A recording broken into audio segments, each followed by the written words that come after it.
Hello everyone, स्वागत है आप सभी का स्ट्रक्चर ऑफ एटम के शानदार सी वीडियो की सीरीज़ के अंदर। और इस चैप्टर को हम डिटेल में कवर करने वाले हैं। तो आपको टेंशन नहीं लेना कि भाई डिटेल में कवर होगा कि नहीं, बिल्कुल होगा। और अभी आप क्लास 10 से 11th में मूव कर रहे हो और आप चैप्टर 2 को डिटेल में पढ़ना चाहते हो तो ये वीडियोज़ आपके लिए हैं। पिछले वीडियो में मैंने बताया था कि इस चैप्टर को आपने कैसे फॉलो करना है और इस चैप्टर को किस तरीके से देखना है, किस नज़रों से देखना है। और फर्स्ट वीडियो में मैंने इंट्रोडक्शन बताया था कि भाई इस चैप्टर को पढ़ने के लिए क्या क्या चीज़ें आपके मन में होनी चाहिए और क्या क्या चीज़ें हम इस चैप्टर के अंदर पढ़ेंगे। आज का टॉपिक है सब एटॉमिक पार्टिकल्स के बारे में हम देखने जा रहे हैं। और सब एटॉमिक पार्टिकल्स से को बताने से पहले मैं थोड़ा सा आपको बैकग्राउंड बताना चाहूँगा एटम का, जो अभी तक आपने क्लास 10th में पढ़ा है, क्लास 9th में एटम के बारे में पढ़ा है, उसको थोड़ा सा हम देखेंगे। अभी तक आपने क्या देखा है कि एटम इस तरीके से दिखता है और इसके बीच में होता है न्यूक्लियस और इसके चारों तरफ क्या होते हैं, शेल, जिसको आप के शेल, एल शेल कहते हो। ऐसे KLMNO ऐसे आगे आप बढ़ते हो, first shell, second and third. और बीच में क्या होता है, न्यूक्लियस। इन इन शेल के अंदर इलेक्ट्रॉन रिवॉल्व कर रहे होते हैं और पहले के अंदर 2 मैक्सिमम भर सकते हो, अगले में 8। इस तरीके से आपको क्लास 10th में सिखाया गया। और चैप्टर 1 में जो आपको थोड़ा बहुत बताया गया है एटम के बारे में। अब देखिए, आपको बात क्या समझनी है कि एटम अभी आपको ऐसा दिखाया गया है कि भाई एटम हमें ऐसा दिखता है। अभी तक हमने ऐसा पढ़ा है कि भाई बीच में न्यूक्लियस होता है, बाकी ऑर्बिट्स के अंदर, इन शेल के अंदर इलेक्ट्रॉन रिवॉल्व करते हैं। और हमने ये भी पढ़ा है कि इस न्यूक्लियस को अगर मैं ज़ूम करूँ तो इस न्यूक्लियस के अंदर प्रोटॉन मिलेंगे और न्यूट्रॉन मिलेंगे। ये भी आपको बताया गया है। अगर नहीं पता तो याद रखो, डिटेल में ये सारी चीज़ें मैं समझाऊँगा, ये सारी चीज़ें हैं क्या। अभी तुम समझो, जो एटम है वो इसके चारों तरफ इलेक्ट्रॉन रिवॉल्व करते हैं, बीच में न्यूक्लियस होता है, न्यूक्लियस के अंदर प्रोटॉन और न्यूट्रॉन दोनों होते हैं। प्रोटॉन पॉजिटिव, न्यूट्रॉन न्यूट्रल होता है और इलेक्ट्रॉन नेगेटिव होते हैं। तीसरी चीज़ क्या है कि जो पूरा एटम है वो किस चीज़ से बना है, प्रोटॉन, न्यूट्रॉन, इलेक्ट्रॉन से बना हुआ है। और अगली बात क्या है कि भाई एटम मिल के क्या बनाता है, मैटर बनाता है। यानी कि मैटर किस चीज़ से बना है, ये पेज किस चीज़ से बना है, ये पेन किस चीज़ से बना है, ये मैटर है। और मैटर को जब हम कट करते जाते हैं तो लास्ट में जो यूनिट मिलती है उसको हम एटम कहते हैं, जिसको हम डिवाइड नहीं कर सकते। बट बाद में हमें पता लगा कि एटम को भी डिवाइड कर सकते हैं हम लोग, किसमें, प्रोटॉन, न्यूट्रॉन और इलेक्ट्रॉन के अंदर। और अभी आज के वीडियो में हम कवर करेंगे सब एटॉमिक पार्टिकल्स। सब एटॉमिक पार्टिकल्स क्या, कि भैया एटम के अंदर, जो एटम को हम 3 पार्ट्स में डिवाइड कर सकते हैं सब एटॉमिक पार्टिकल्स के अंदर, वो जो सब एटॉमिक पार्टिकल्स है वो क्या क्या हैं। और बाद में हम देखेंगे कि एटम कैसा दिखता है। पहले तो एटम के अंदर जो चीज़ें हैं वो कैसे डिस्कवर की गई, उसको कैसे खोजा गया, उसको हम देखने जा रहे हैं। तो सब एटॉमिक पार्टिकल्स क्या हैं। Dalton atomic theory was able to explain the law of conservation of mass, law of constant composition and law of multiple proportion very successfully। यानी कि डेल्टन एटॉमिक थ्योरी, जो डेल्टन ने थ्योरी दी थी, उसने ये सारे लॉ को एक्सप्लेन किया। चैप्टर 1 में कवर कर रखा है। अगर आपने वो वीडियो नहीं देखी, जाके चैप्टर 1 की वीडियो देख कर आइए, तब और भी अच्छे से समझ आएगा कि डेल्टन ये सभी लॉ बताए और ये सभी लॉ सक्सेसफुली उसने जो है वो प्रपोज किया। However it fail to explain the results of many experiments. और वो डेल्टन कई जगह फेल हो गया कुछ एक्सपेरिमेंट्स के रिजल्ट देने के लिए। For example, it was known that substance like glass और ebonite when rubbed with silk और फर जनरेट इलेक्ट्रिसिटी। यानी कि कभी आपने देखा है पेन को आप बालों में रगड़ते थे और आप स्केल को बाल में रगड़ते हो, तो जो पेज, छोटे-छोटे पेज होते हैं, उसको उठाओगे तो तुम्हारे पेन के साथ वो या स्केल के साथ पेजेस आ जाते हैं। इलेक्ट्रोस्टैटिक फ़ोर्स जिसको कहते हैं, इलेक्ट्रोस्टैटिक चार्ज जनरेट हो जाता है। या बलून को आप रब करोगे अपने कपड़ों के साथ, वूलन क्लॉथ्स के साथ, तो बलून के अंदर चार्ज जनरेट हो जाता है, तो वो बलून वॉल के साथ भी स्टिक हो जाता है। तो ये चीज़ जो ये यहाँ पे बताई जा रही है कि many different kinds of subatomic particles were discovered in the 20th century। यानी कि ये क्या, जो डेल्टन है, however it fails to explain. यानी कि डेल्टन ये चीज़ एक्सप्लेन करने से फेल कर गया कि भाई जब हम कोई रॉड, ग्लास की रॉड को किसी वुलन क्लॉथ्स के साथ रब करते हैं तो उसके अंदर चार्ज डेवलप होता है। वो क्यों हो रहा है, इलेक्ट्रिसिटी पैदा होती है, क्यों हो रही है। Many different kind of sub atomic particles were discovered in 20th century. और 20वीं शताब्दी में बहुत से सब एटॉमिक पार्टिकल्स को डिस्कवर किया गया। हाउएवर इन दिस सेक्शन, यानी कि इस सेक्शन के अंदर, we will talk about only two particles, namely electron and proton. और हम इस सेक्शन में सिर्फ दो ही पार्टिकल के बारे में बात करेंगे, एक प्रोटॉन है और एक न्यूट्रॉन है, यानी कि न्यूट्रॉन और प्रोटॉन के डिस्कवरी के बारे में हम सिर्फ बात करने वाले हैं। तो स्टार्ट करते हैं डिस्कवरी ऑफ इलेक्ट्रॉन से, कि भैया इलेक्ट्रॉन की डिस्कवरी कैसे की गई और इलेक्ट्रॉन को कैसे खोजा गया। क्योंकि एटम तो दिखता नहीं, और एटम से भी छोटा इलेक्ट्रॉन होता है, तो उसको कैसे खोजा गया, उसको कैसे पाया गया, उसको कैसे पता लगाया गया, ये देखने जा रहे हैं। अभी तक चीज़ें समझ आ रही हैं आपको? Very good. Discovery of electron. In 1830, Michael Faraday showed that if electricity is passed through a solution of an electrolyte, chemical reaction occurred at the electrodes which result in the liberation and deposition of matter at electrodes. He formulated certain laws which you will study in class 12th. These results suggested that particulate nature of electricity, यानी कि भाई Faraday नाम का एक बंदा था, उसने कुछ इलेक्ट्रोड यानी कि दो रॉड लिए, उसको किसी सोल्यूशन में डाला, उससे बैटरी कनेक्ट की और कुछ एक्सपेरिमेंट्स किए, और वहाँ से इलेक्ट्रिसिटी कंडक्ट हो रही थी। और उसके हिसाब से फ़ैराडे ने कुछ लॉज दिए, जो कि हम +2 में इसको डिटेल में पढ़ेंगे। और दूसरी चीज़ क्या कह रहा है कि दीज रिजल्ट्स सजेस्टेड, और जो ये एक्सपेरिमेंट्स किए इसने, उस एक्सपेरिमेंट्स का नतीजा क्या निकला कि वो एक्सपेरिमेंट्स बता रहे थे कि जो इलेक्ट्रिसिटी है उसके पास पार्टिकल वाला नेचर है, यानी कि इलेक्ट्रिसिटी पार्टिकल के फॉर्म में मूव कर रही है, यानी कि पार्टिकल नेचर है इलेक्ट्रिसिटी के पास। As insights into the structure of atom was obtained from the experiments on electrical discharge through gases. Before we discuss the result, we need to keep in mind a basic rule regarding the behavior of charged particles. Like charges repel each other and unlike charges attract each other. यहाँ पे क्या कह रहा है? An insight into the structure of atom was obtained from the experiments on an electrical charge gases. यानी कि भाई हम एक एक्सपेरिमेंट की बात करने जा रहे हैं, और उसके अंदर हम एटम के जो अंदर चीज़ें हैं, atom was obtained from experiments on electrical discharge through gases, यानी कि एक एक्सपेरिमेंट की बात कर रहे हैं जिसके अंदर एटम के स्ट्रक्चर के अंदर हम घुसने वाले हैं और उसकी प्रॉपर्टीज़ के बारे में जानने वाले हैं कि उसके अंदर क्या है। उससे पहले एक रूल बताना चाहेंगे कि भाई लाइक चार्जेस एक दूसरे को रिपेल करते हैं, पॉजिटिव पॉजिटिव को रिपेल करेगा, नेगेटिव नेगेटिव को रिपेल करेगा, और पॉजिटिव नेगेटिव को अट्रैक्ट करता है। ये रूल आपको पता होना चाहिए, तभी ये एक्सपेरिमेंट समझ आएगा। मेरी बात समझ आई? हाँ जी सर, समझ आ गई। In mid 1850s, many scientists, mainly Faraday, began to study electrical discharge in partially evacuated tubes known as cathode ray discharge tubes. अभी मैं थ्योरी पढ़ा रहा हूँ, आपको नहीं समझ आएगा, टेंशन नहीं लेना, मैं अलग से भी इसको समझाऊंगा कॉपी पेन के ऊपर, तो आपको अच्छे से चीज़ें समझ आने वाली हैं। बस सुनते जाओ और समझते जाओ, एंड तक वीडियो की हर एक चीज़ समझ आएगी तुमको। क्या हुआ कि मिड 1850 के अंदर फैराडे नाम के एक बंदे ने क्या किया, या साइंटिस्ट ने क्या कहा, उसने electrical discharge in partially evacuated tubes के अंदर एक्सपेरिमेंट किया, जिसको हम कैथोड रे डिस्चार्ज ट्यूब कहते हैं। It is depicted in figure 2.1, और वो फिगर 2.1 में दिखाया गया है कि भाई इसके ऊपर वो एक्सपेरिमेंट कर रहा था, इस तरीके के कोई सेटअप था। इस सेटअप को समझेंगे उससे पहले हम थ्योरी पढ़ते हैं कि भाई थ्योरी में क्या कहा जा रहा है। तो डिस्चार्ज रे क्या है? कैथोड रे डिस्चार्ज ट्यूब इसका नाम है डब्बे का, जिसके अंदर एक्सपेरिमेंट किया जा रहा है। A cathode ray tube is made of glass, यानी कि जो हमारा एक्सपेरिमेंटल सेटअप है वो ग्लास से बना हुआ है। Containing two thin piece of metal, उसके अंदर दो पीस ऑफ मेटल लगा रखे हैं, उनको क्या कहते हैं? Called electrodes. Sealed in it, और उनके अंदर फिक्स किया हुआ है उन इलेक्ट्रोड्स को।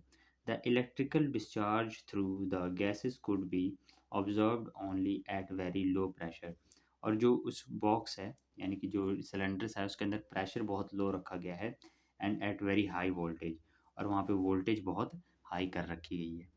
The pressure of different gases could be adjusted by evacuation, यानी कि जो गैसेस का प्रेशर है उसको किस तरीके से हम एडजस्ट कर सकते हैं बाय इवैक्यूएशन। इवैक्यूएशन का मतलब मतलब वैक्यूम क्रिएट करते हैं जब हम किसी ट्यूब के अंदर, तो प्रेशर वेरी करता है किसी ट्यूब, जैसे ये आपको ट्यूब दिख रहा है। तो एक्सपेरिमेंट को करने के लिए हमें क्या चीज़ की ज़रूरत थी कि यहाँ पे जो प्रेशर है वो बहुत ज़्यादा कम हो जाए, यानी कि इसके अंदर से हम जो भी है ज़्यादा से ज़्यादा चीज़ें निकाल लें, और जो रिक्वायर्ड गैसेस हैं वो हम रखें, यानी कि रिक्वायर्ड चीज़ें हमें चाहिए, बाकी फालतू की चीज़ें हमने निकाल ली। यानी कि वैक्यूम क्रिएट करने की कोशिश करें या प्रेशर को लो करने की कोशिश करें, और वोल्टेज बहुत ज़्यादा हाई होनी चाहिए, यानी कि वोल्टेज हाई रहेगी, प्रेशर कम रहेगा, तो ये एक्सपेरिमेंट हमारा काम करेगा। बात समझ आई? हाँ जी सर, समझ आ गई। उसके बाद क्या कह रहा है देखो, the pressure of different gases could be adjusted, ये मैंने बता दिया। When sufficient high voltage is applied across the electrodes, current start flowing through a stream of particle stream of particle moving in the tube from negative electrode cathode to positive electrode anode. These were called cathode rays or cathode ray particles. यानी कि जब हमने क्या किया, अब experiment को ध्यान से समझो। साइंटिस्ट ने क्या किया कि एक ग्लास ट्यूब ली, इसके अंदर दो मेटल के पीस लगा दिए, ठीक है सर, लगा दिए, और उसको हाई वोल्टेज, वोल्टेज बहुत ज़्यादा हाई होनी चाहिए, जो आपके घर में वोल्टेज आ रही है उससे भी ज़्यादा हाई वोल्टेज का बैटरी लगा दिया इस एक्सपेरिमेंट को करने के लिए। और जो ये हमारा ट्यूब है, इसके अंदर प्रेशर को कम कर दिया गया। प्रेशर का कम करने का मतलब है कि यहाँ पे गैसेस के जो प्रेशर हैं उसको कम किया गया, और वोल्टेज को high. Low pressure high voltage पे जो करंट होता है वो हवा के अंदर भी फ्लो कर लेता है, वो याद रखना। वैसे आप नॉर्मली ग्राउंड में खड़े हो, तो आपको तार से आपके पास जैसे बिजली की तार जा रही है, उसके नीचे आप खड़े हो, तो आपको करंट नहीं लगता है। क्यों? क्योंकि प्रेशर उतना लो नहीं है और हाई वोल्टेज नहीं है। बट वही कुछ कंडीशंस हम करें जहाँ पे प्रेशर बहुत लो हो जाए और वोल्टेज बहुत हाई हो जाए, तो हवा में भी करंट फ्लो करता है। मैं अभी एक लाइन लिख सकते हो आप, at very low pressure and high voltage, जो हमारी इलेक्ट्रिसिटी है, इलेक्ट्रिसिटी फ्लोज थ्रू एयर।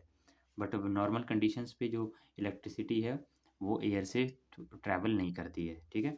अब देखो इस एक्सपेरिमेंट को, ये जो उसके बाद क्या किया, यहाँ से हाई वोल्टेज जैसे हमने फ्लो किया, तो हमें दिखा कि यहाँ से कुछ रेज, यानी कि यहाँ से कोई चीज़ें इधर की तरफ मूव कर रही हैं और वो चमकती हुई हैं, और साथ में इनको इसका नाम क्या दिया गया, जैसे हमने यहाँ पे हाई वोल्टेज ऑन किया, स्विच ऑन किया, तो यहाँ से कुछ रेज गई और यहाँ पे पहुँच रही थी, और इन रेज का नाम हमने क्या रखा, कैथोड रेज और cathode ray particles. The flow of current from cathode to anode was further checked by making a hole in the anode, यानी कि भाई कि ये जो फ्लो है ये इधर से इधर हो रहा है, इसको चेक करने के लिए हमने एनोड के अंदर कुछ छेद कर दिए। जब हमने उसके अंदर छेद किया, and coating the tube behind anode with the phosphorescent material zinc sulphide, when these rays after passing through the anode strikes the zinc sulfide coating, a bright spot on the coating is developed. Same thing happen in a television set. अब देखो यहाँ पे हो क्या रहा है, इस experiment को मैं अच्छे से समझाऊंगा, थोड़ा सा टाइम ज़्यादा लूँगा, बट हर एक चीज़ तुम्हें समझा के जाऊँगा। तो मैं डायग्राम बना रहा हूँ, आपने ध्यान से इस एक्सपेरिमेंट को समझना है। अब इस एक्सपेरिमेंट को ध्यान से समझो कि फ़र्स्ट ऑफ़ ऑल इस ये ट्यूब बंद है, यानी कि इनक्लोज़्ड ट्यूब है। ये आप बोलोगे ऐसे खुली हुई है, नहीं, यहाँ से हमने चीज़ें प्रेशर कम करने के लिए यहाँ से हमने गैसेज़ को निकाली, उसके बाद यहाँ से बंद कर दिया। अब होगा क्या कि यहाँ पे प्रेशर जो है, यहाँ से एरो से बना बता देता हूँ, प्रेशर जो है, प्रेशर वो वेरी लो है, यानी कि प्रेशर जो है वो लो है, और वोल्टेज बहुत हाई है, वोल्टेज हाई है। और जब प्रेशर लो होता है और वोल्टेज हाई होता है, तब यहाँ पे जो चीज़ें मौजूद हैं, यानी कि तुम कह सकते हो एयर या गैसेस, फिर वहाँ पे जो इलेक्ट्रिसिटी है वो फ्लो करती है। फॉर एग्ज़ाम्पल ये खंबा है और यहाँ से हमारी तारें जा रही हैं और तुम यहाँ पे खड़े हो, और खंबे से, यहाँ से वायर से इलेक्ट्रिसिटी बहुत हाई वोल्टेज पे जा रही होती है, पर तुम्हें करंट लगता नहीं, क्यों? क्योंकि एयर से जो करंट है वो हमारे को ट्रांसफ़र नहीं होता है, या कह सकते हो कंडक्ट नहीं होता। Air is bad conductor of electricity. But अगर कुछ ये वाली कंडीशंस कर दी जाए, यानी कि ये दो कंडीशंस हो जाएं, तो एयर में भी, या कह सकते हो गैसेस में भी, एयर में भी जो इलेक्ट्रिसिटी है वो फ्लो करती है। कब? प्रेशर जब बहुत कम हो और वोल्टेज बहुत ज़्यादा हाई हो। वही चीज़ हमने की ताकि यहाँ से इलेक्ट्रिसिटी फ़्लो कर सके। और जब हमने ऐसा किया तो यहाँ से इलेक्ट्रिसिटी फ़्लो हुई, बट वो दिखती नहीं है। तो सर हमें कैसे पता लगा कि इलेक्ट्रिसिटी इधर से इधर फ़्लो कर रही है? हमने क्या किया कि ये जो ज़िंक का मेटल पीस लगा रखा है, ये कुछ ऐसा दिखेगा। अगर मैं इसके यहाँ से इधर से सामने से देखूँगा, तो ये कुछ ऐसा दिखेगा। ध्यान से देखना। और ऐसे वायर कनेक्ट है, यानी कि इसको सामने से देख रहे हैं। तो हमने इसके अंदर होल्स कर दिए हैं, ठीक है? होल्स करके ये लगा रखा है। जब हमने होल करके लगाया और यहाँ पे हमने इस इस ट्यूब के अंदर यहाँ पे ज़िंक सल्फ़ाइड की कोटिंग कर दी। क्या कर दी? कोटिंग। और ये ज़िंक सल्फ़ाइड एक ऐसा पदार्थ है, ये एक ऐसा केमिकल है, ये फ्लोरोसेंट केमिकल है या फ़ॉस्फ़ोरेसेंट केमिकल है, जिसके ऊपर जब भी कोई लाइट या रे पड़ती है, तो ये चमक उठता है। तो हमने क्या देखा, जैसे ही हम इस स्विच को ऑन करते हैं, तो यहाँ पे बहुत ज़्यादा चमक आने लगी। यहाँ पे क्या आने लग गया? बहुत ज़्यादा चमक। और जैसे ही ये पार्ट बहुत ज़्यादा चमकने लग गया, हमें पता लग गया कि कोई चीज़ ऐसी है, जो इधर को ट्रैवल कर रही है और एनोड के पास जा रही है। यानी कि कैथोड से एनोड की तरफ जा रही है और यहाँ पे आके लड़ रही है। क्यों? क्योंकि हमने यहाँ पे छेद कर रखे हैं। तो इसको पास करके जाके यहाँ पे लड़ती है और यहाँ पे चमक उठ रही है। बट इधर चमक नहीं उठ रही, क्योंकि ये सारी चीज़ें यहाँ से निकल के इधर जाके लड़ रही हैं। और यहाँ पे आके लड़ने के कारण, यानी कि कैथोड से एनोड की तरफ जो चीज़ जा रही है, तो उसको हमने कैथोड रेज़ कर दिया। क्या कहा हमने? इसको कैथोड रे कहा। और इस एक्सपेरिमेंट को क्या कहा हमने? Cathode ray discharge tube. Cathode ray discharge tube experiment हमने इसको कहा। और यहाँ से जो रेज़ जा रही थी इस साइड को, उसको हमने कैथोड रेज़ कहा। बात समझ आई? अब ये जो कैथोड रेज़ हैं, ये जो कैथोड रेज़ हैं, ध्यान से मेरी बात समझना कि ये कैथो नेगेटिव से पॉजिटिव की तरफ जा रही थी। किधर से किधर जा रही हैं? नेगेटिव से पॉजिटिव की तरफ। यानी कि कोई चीज़ नेगेटिव से पॉजिटिव की तरफ जा रही है। मेरी बात ध्यान से समझना। और ये कब हो रहा है? यानी कि जब हाई लो प्रेशर है और हाई वोल्टेज है, तो यहाँ से कोई चीज़ ट्रैवल कर रही है जो कि दिखी नहीं हमको। हमें कब दिखी? जब हमने ये जुगाड़ किया कि यहाँ पे फ्लोरेसेंट चीज़, फ़ॉस्फ़ोरेसेंट चीज़ लगाई, जिस पे कभी भी स्ट्राइक करती है रेडिएशंस, तो ये ग्लो करता है। तो हमें पता लगा कि यहाँ से यहाँ कोई चीज़ फ़्लो कर रही है, उसका नाम क्या है? Cathode ray. यानी कि कैथोड रेज़ यहाँ से फ़्लो कर रही हैं। ठीक है? इतनी बात समझ आई? हाँ जी सर, समझ आएगी। इस एक्सपेरिमेंट का क्या नाम दिया गया? Cathode ray discharge tube experiment का नाम दिया गया। अब यही सेम जो सेटअप है, वो हमारे डब्बे वाले जो पुराने टीवी होते थे, उसके अंदर लगा होता था। ये जो डब्बे वाले ऐसे टीवी होते थे, इसके अंदर लगा होता था। ये स्क्रीन है और यहाँ पे सेम सेटअप रहता था डिस्चार्ज ट्यूब का। यहाँ पे एक एनोड लगी रहती थी और यहाँ पे एक कैथोड लगा रहता था। और जैसे ही बिजली पास होती थी, यहाँ से रेज़ निकलती थी और यही सेम सेटअप होगा, बस यहाँ से इसको चौड़ा कर दिया गया। तो ये चौड़ा हो गया, तो यहाँ से रेज़ निकलती थी और पिक्चर बनती थी। जैसे तुम्हारी मम्मी या तुम मम्मी के साथ, मम्मी देख रही हैं साथ निभाना साथिया, दिया बाती, या जो भी सीरियल मम्मी देखती हैं, तो वो तुम भी बैठ के देखते थे। तो तुम जब उनके साथ बैठ के देखते हो, तो क्या होता है, या तो नागिन देख रही हैं, तो जो भी सीरियल देख रही हैं, तो यहाँ पे पिक्चर्स बन रही हैं। वो पिक्चर्स कैसे बन रही हैं? यहाँ से रेज़ जा रही हैं और वो पिक्चर बनाएँगी। सेम ये कॉन्सेप्ट हमारे टेलीविज़न्स के अंदर, पुराने टेलीविज़न्स के अंदर यूज़ होता था। कौन-सा कॉन्सेप्ट है? Coating is developed, same thing happens in television set. और टेलीविज़न सेट के अंदर भी सेम थिंग हैपन होती है। और जो मैंने बताया कि हमने एनोड के अंदर छेद किए, वो वाला ये रहा। भई एनोड के अंदर हमने छेद किया और यहाँ पे हमने फ्लोरोसेंट कोटिंग लगाई, जिसके कारण यहाँ पे चमक उठी और हमें पता लगा कि इधर से इधर कोई चीज़ मूव कर रही है, जिसका नाम हमने कैथोड रेज़ रखे और इस एक्सपेरिमेंट का नाम रखा cathode ray discharge tube experiment. और ये जो एनोड है, ये परफोरेटेड है। परफोरेटेड का मतलब इसके अंदर हमने छेद कर रखे हैं। ठीक है? तो यहाँ से रेज़ पास हुई, जिसको हमने कैथोड रेज़ कहा। इतनी बात समझ आई? हाँ जी सर, समझ आई। अब ऑब्जर्वेशंस क्या हैं? यानी कि result of these experiments are summarised below. यानी कि जब ये हमने एक्सपेरिमेंट किया, तो उसके क्या रिजल्ट्स आए, वो देखने जा रहे हैं। तो पहला रिजल्ट क्या था? The cathode ray start from cathode to cathode and move towards anode. यानी कि अगर पूछे कि कैथोड रे एक्सपेरिमेंट किया, तो तुम्हें क्या चीज़ समझ आई?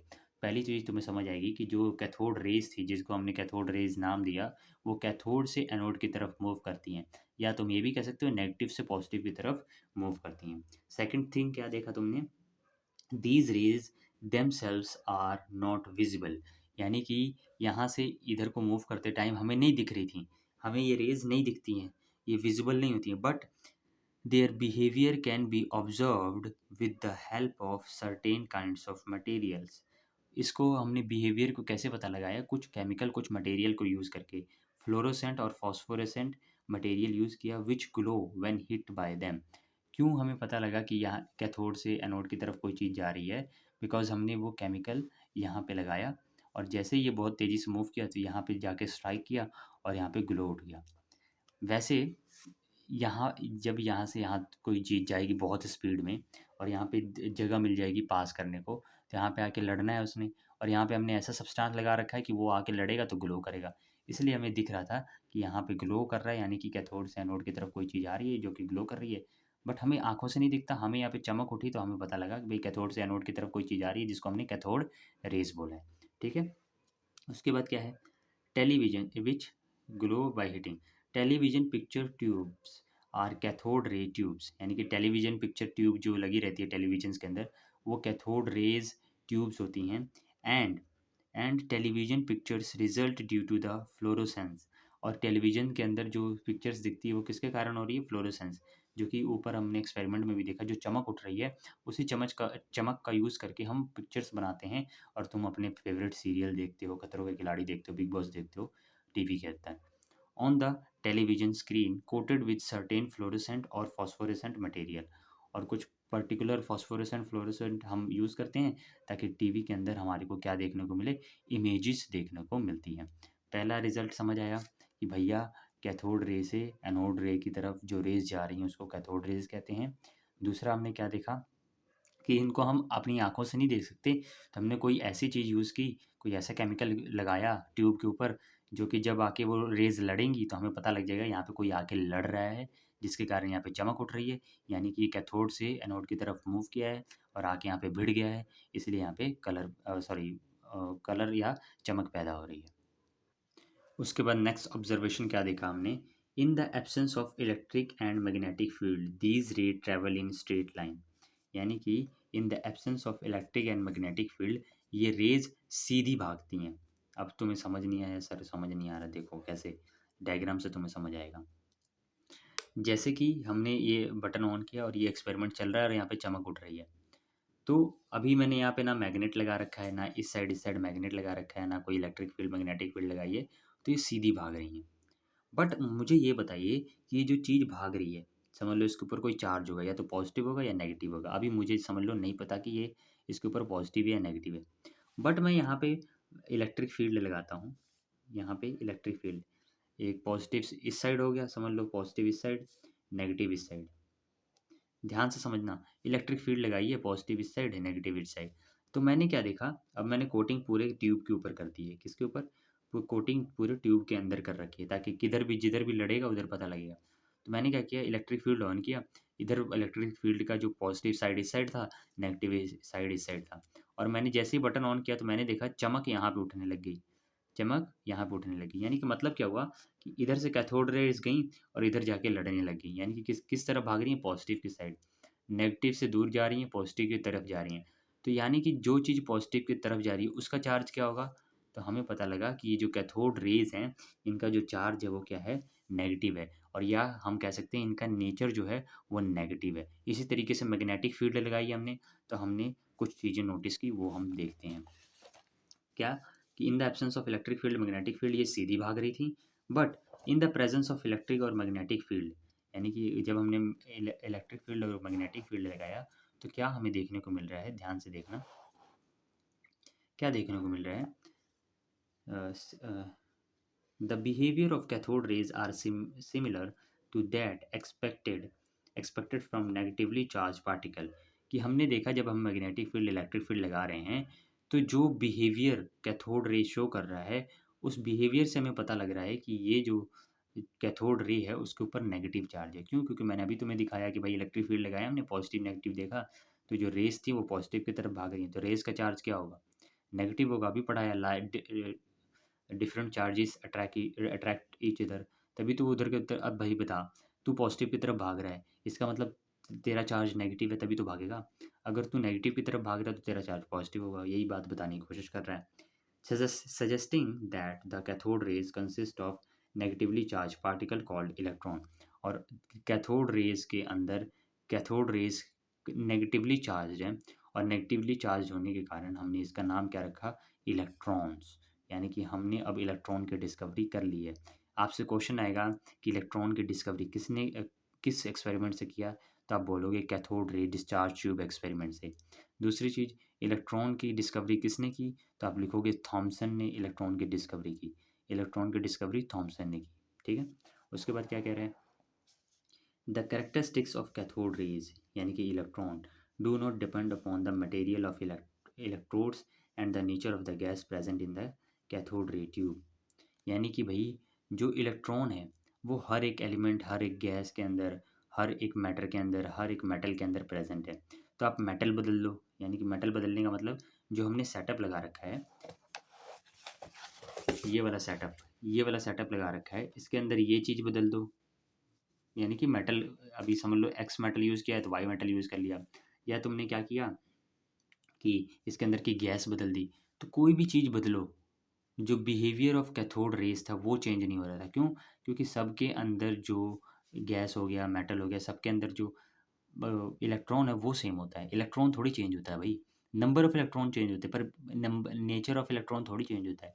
कि भाई इलेक्ट्रॉन यहाँ से समझ लो मैग्नीशियम के अंदर कोई अलग इलेक्ट्रॉन है क्या, सोडियम के अंदर कोई अलग इलेक्ट्रॉन है क्या, सभी इलेक्ट्रॉन सेम है, मैग्नीशियम के अंदर भी और सोडियम के अंदर भी। इसी तरीके से क्लोरीन, फ्लोरीन, सब के अंदर इलेक्ट्रॉन जो होते हैं उनका जो कैरेक्टरिस्टिक होता है यानी कि फीचर होता है वो सेम होता है। हाँ, नंबर वेरी कर सकते हैं। हाइड्रोजन के अंदर 1 इलेक्ट्रॉन होगा, हीलियम के अंदर 2 इलेक्ट्रॉन होंगे, लिथियम के अंदर 3 इलेक्ट्रॉन होंगे, बट इलेक्ट्रॉन डिफरेंट नहीं होगा। नंबर ऑफ इलेक्ट्रॉन डिफरेंट हो सकते हैं पर उनका बिहेवियर, उनका कैरेक्टरिस्टिक्स डिफरेंट नहीं होगा। इसी कारण से ये लाइन क्या कह रही है, ध्यान से समझना, बहुत इंपॉर्टेंट लाइन है। क्या कह रहा है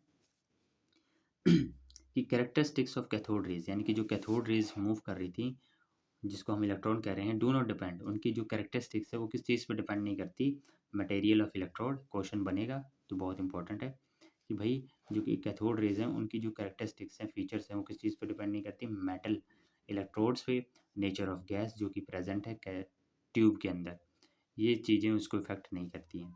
Thus, we can conclude that electron are basic constituent of all atoms। और इस एक्सपेरिमेंट से, इन सभी ऑब्जर्वेशन से हम कह सकते हैं कि जो एटम है वो क्या है, basic constituent of all atom. यानी कि जो इलेक्ट्रॉन है वो एक किसी एटम का बेसिक कॉन्स्टिट्यूएंट है। यानी कि हर एक एटम के अंदर जो इलेक्ट्रॉन होगा उसके नंबर डिफरेंट हो सकते हैं, पर उसकी जो कैरेक्टरिस्टिक्स हैं या कह सकते हो बिहेवियर है या फीचर्स है वो डिफरेंट नहीं होगा। मैं फॉर एग्जांपल कह रहा हूँ, सोडियम के अंदर जो इलेक्ट्रॉन है, मैग्नीशियम के अंदर इलेक्ट्रॉन डिफरेंट कैटेगरी के हैं, ऐसा नहीं होता। इलेक्ट्रॉन एक ही टाइप के होते हैं, सबके अंदर एक ही टाइप के इलेक्ट्रॉन प्रेजेंट होते हैं, बस उनका नंबर डिफरेंट हो सकता है। बात समझ आई? हाँ जी सर। अगली वीडियो में, अगले लेक्चर में हम चार्ज टू मास रेशो देखेंगे, इलेक्ट्रॉन का कैसे इसको डिस्कवर किया गया, कैसे इसको डेवलप किया गया। आई होप ये चीज़ समझ आई हो। रिवाइज करवा देता हूँ। इलेक्ट्रॉन की डिस्कवरी ऑफ इलेक्ट्रॉन। अब देखो, डिस्कवरी ऑफ इलेक्ट्रॉन क्या हो, कैसे हुआ कि भाई एक फैराडे नाम का बंदा था। फैराडे ने इलेक्ट्रॉन को डिस्कवर नहीं किया। पहले तो ये बात समझो मेरी। फैराडे चार्जेस, इलेक्ट्रिसिटी के साथ खेल रहा था, तो उसने एक सेटअप क्रिएट किया जो कि किसी साइंटिस्ट ने यूज़ किया। उस सेटअप को यूज़ किया तो हमने कुछ एक्सपेरिमेंट्स किए, जो एक्सपेरिमेंट्स ने बताया कि भाई कोई ऐसी रेज़ हैं जो कैथोड से एनोड की तरफ मूव करती हैं। और वो चीज़ भी हमें कैसे पता लगी, जब हमने ये एक्सपेरिमेंट किया, जिंक सल्फाइड लगाया जो कि एक फ्लोरोसेंट है या फॉस्फोरेसेंट है जो कि चमकता है। और जब चमका तो हमें पता लगा कि भाई इधर से इधर कोई चीज़ मूव कर रही है, कोई रे मूव कर रही है। और वो जो रे है उसका चार्ज नेगेटिव है। कैसे? कुछ मैग्नेटिक फील्ड, इलेक्ट्रिक फील्ड लगाया हमने तो हमें दिखा कि वो पॉजिटिव की तरफ भाग रहा है। और ये जो चमकने वाला सिस्टम है ये हमारे टीवी, टेलीविजन्स के अंदर होता है। और जब ये हमने एक्सपेरिमेंट किया तो कुछ जो ऑब्जर्वेशंस आए, कुछ रिजल्ट्स आए, वो हमने देख लिए। और हमें समझ आ गया कि भाई जो हमने कैथोड रे डिस्कवर किया है या कैथोड रे हमने देखा है एक्सपेरिमेंट के माध्यम से, वो है क्या? वो इलेक्ट्रॉन है जो कि बेसिक कॉन्स्टिट्यूएंट है किसी एटम के अंदर। हर एक एटम के अंदर इलेक्ट्रॉन प्रेजेंट होता है। आई होप ये वीडियो आपको अच्छी लगी हो। अगली वीडियो में मिलते हैं चार्ज टू मास रेशो के साथ। आई होप तुम्हें हर एक चीज़ समझ आई हो। कोई चीज़ नहीं समझ आए कमेंट्स में लिखो, मैं तुम्हें ज़रूर से रिप्लाई करने की कोशिश करूँगा। और अपना ख्याल रखो, अच्छे से पढ़ाई करो, माँ बाप का, मम्मी पापा का ध्यान रखो। बाकी कुछ नहीं चाहिए भाई, अपना बस मस्ती करो भाई और पढ़ाई पे ध्यान दो। Bye bye, take care.